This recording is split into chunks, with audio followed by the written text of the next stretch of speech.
आज मैं BA part third के स्टूडेंट्स को सामुद्रिक मार्गों की खोज के जो कारण थे उनके बारे में डिस्कस करूंगा। असल में 14वीं शताब्दी तक यूरोप के लोगों को बाहरी दुनिया से परिचय बहुत कम था। उस समय दिग्दर्शक यंत्र का यूरोप में प्रवेश नहीं था, किंतु जहाज़ों में उसका सामान्य रूप से प्रयोग शुरू नहीं हुआ था। 5वीं शताब्दी ईस्वी पूर्व में यद्यपि कुतुबनुमा का चीन में आविष्कार हो चुका था, चीनियों से इसका परिचय अरबों ने और अरबों से यूरोप के लोगों ने सीखा। 12वीं शताब्दी तक यूरोपियन दिग्दर्शक यंत्र से परिचित हो चुके थे, किंतु जहाज़ों में उनका सामान्य रूप से प्रयोग प्रारंभ नहीं हुआ। चंपुओं और पालों से चलने वाले जहाज दिग्दर्शक यंत्र के अभाव में महासमुद्रों में दूर तक आवागमन करने में असमर्थ थे, किंतु 15वीं शताब्दी में इस यंत्र का समुद्र में दिशा ज्ञान के लिए प्रयोग प्रारंभ हुआ।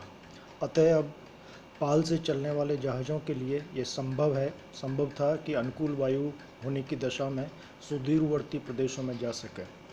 इस समय यूरोप और एशिया का व्यापारिक मार्ग भूमध्य सागर से इजिप्ट होकर लाल सागर तक पहुंचता था।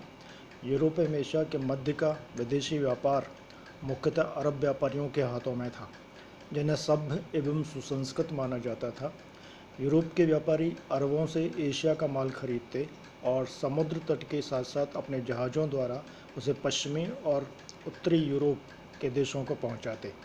वे यूरोप के सीमित दायरे से बाहर निकलकर सुदूर पूर्व में जाना चाहते थे। उत्तरी अफ्रीका का ज्ञान उन्हें अवश्य था, परंतु इस विशाल महाद्वीप के विस्तार का उन्हें ज्ञान नहीं था। अमेरिका के अस्तित्व से अभी तक वो अनभिज्ञ थे। भारत एवं चीन की संपन्नता के विषय में उन्होंने सुन अवश्य रखा था, किंतु इन देशों की सही भौगोलिक स्थिति से परिचित नहीं थे। 1453 ईस्वी में जब टर्की पर तुर्कों का अधिकार हो गया, तो भारत के साथ व्यापार करने में अरब व्यापारी यूरोप के व्यापारियों को सहयोग करने की स्थिति में न रहे, किंतु इससे यूरोप के अन्वेषक निराश न हुए, अपितु वो भारत, चीन, सुदूर पूर्व के अन्य देशों तक पहुंचने के लिए आतुर हो गए थे। अब सवाल उठता है कि ये जो समुद्री मार्गों की जो खोज हुई, उनके कौन कौन से कारण थे। इसमें कुछ कारणों की चर्चा मैं आपसे करूंगा। इसमें जो पहला कारण है वो है पूर्वी देशों की वस्तुओं के प्रति आकर्षण। असल में पूर्वी देश में भारत और चीन शामिल थे। विदेशों में बहुत डिमांड थी और उनके लिए जो यूरोपियन कंट्रीज़ थे वो ये मानते थे कि वहाँ से ये सारा माल मंगाकर वो अधिक मुनाफा कमा सकते हैं।